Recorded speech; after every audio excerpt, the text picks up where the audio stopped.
Hello दोस्तों, rooftop goat farm पर आप सभी का स्वागत है। इस प्लेटफॉर्म के ज़रिए हम बकरी पालक भाइयों तक बकरी पालन की सही, सटीक और scientific training free of cost पहुंचाने की कोशिश करते हैं। इस वीडियो में हम जानेंगे कि बकरी पालक भाइयों को बकरी पालन में ठंड आने से पहले क्या क्या अरेंजमेंट या प्रबंध अवश्य कर लेना चाहिए। विशेष प्रबंध न होने की वजह से कई बार पशुपालक भाई को ठंड में काफ़ी दिक्कतों का सामना करना पड़ता है। बकरी पालन में अगर हमने पशुओं को ठंड से बचाने के लिए सही प्रबंध नहीं किया तो शुरू में हमें दस्त, बुखार, सर्दी, निमोनिया जैसी दिक्कत देखने को मिलेगी, जो आगे जाके और विकराल रूप धारण कर लेती है, जैसे CCPP, PPR, ET। कई बार ठंड पशुओं में मोर्टेलिटी का भी कारण बनती है। इस तरह हमारे पशुपालक भाई को काफ़ी नुकसान का सामना करना पड़ सकता है। आइए वीडियो में आगे देखते हैं वो कौन से प्रबंध हैं जिसको हमें ठंडी आने से पहले अपने फार्म पर अवश्य कर लेना चाहिए। पशुओं को सबसे ज़्यादा दिक्कत ठंडियों में ज़मीन के ऊपर बैठने से आती है। ठंड में ज़मीन ठंडी होती है, पानी भी सही तरह एब्जॉर्ब नहीं होता। अगर पशु ठंडी ज़मीन के ऊपर बैठता है तो उसकी छाती ज़मीन से लगती है, जिसकी वजह से पशु को सर्दी, ज़ुकाम, बुखार का खतरा बना रहता है। कई बार ज़मीन पे लगातार बैठने की वजह से पशु को ठंड में निमोनिया भी जकड़ लेता है।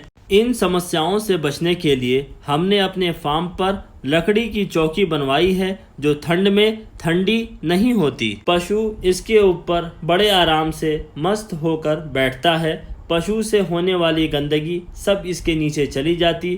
फार्म के ऊपर कोई कीचड़ नहीं होता। इस तरह पशु की गंदगी पशु के पैर या खुर में नहीं लगती और पशु दूसरी बीमारियों से भी बचा रहता है।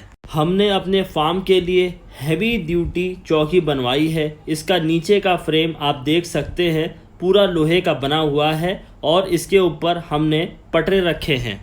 एक चौकी का साइज़ हमने 6 फुट बाई 4 फुट रखा है। चौकी की हाइट हमने 10 इंच से 12 इंच रखी है, जिससे नीचे की सफाई आसानी से हो जाए और पशु भी ज़मीन से ऊपर बैठे। ठंड में हम इस बात का ख़ास तौर पे ध्यान रखते हैं जिस डायरेक्शन में सूरज की रोशनी ज़्यादा टाइम के लिए पड़ती है उस तरफ चौकी को रख देते हैं, जिससे पशु को प्रॉपर धूप मिलती रहे।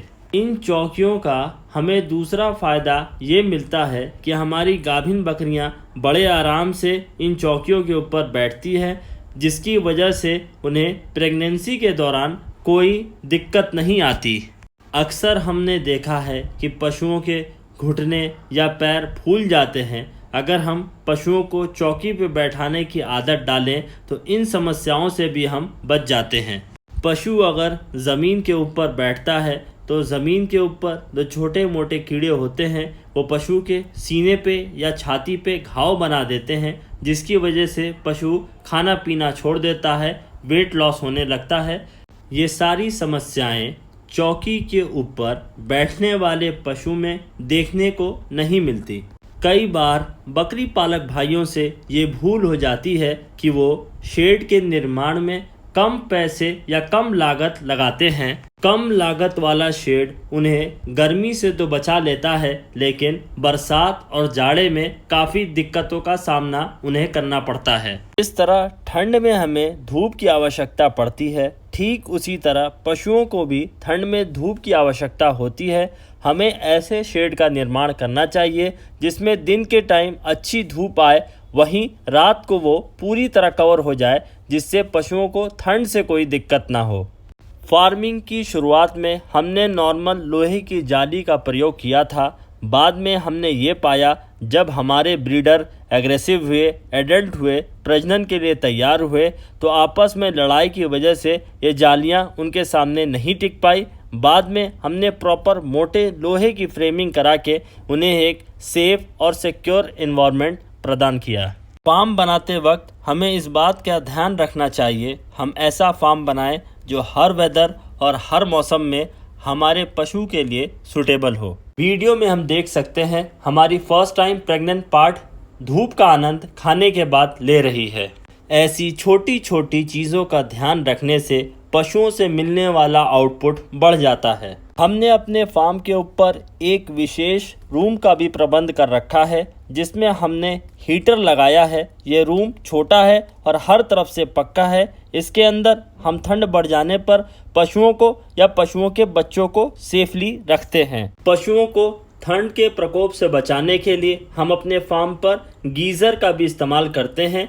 गर्म पानी पशुओं को हम जब ऑफ़र करते हैं तो पशु ठंड में सर्दी, बुखार, निमोनिया से बचा रहता है। आशा है इस जानकारी से आप संतुष्ट होंगे। इसी तरह की प्रैक्टिकल जानकारी फ्री प्राप्त करने के लिए हमारे चैनल को सब्सक्राइब करें और शेयर भी करें, जिससे हम आप तक और वीडियोस पहुंचाते रहें। Thanks for watching. Please like, share and comment.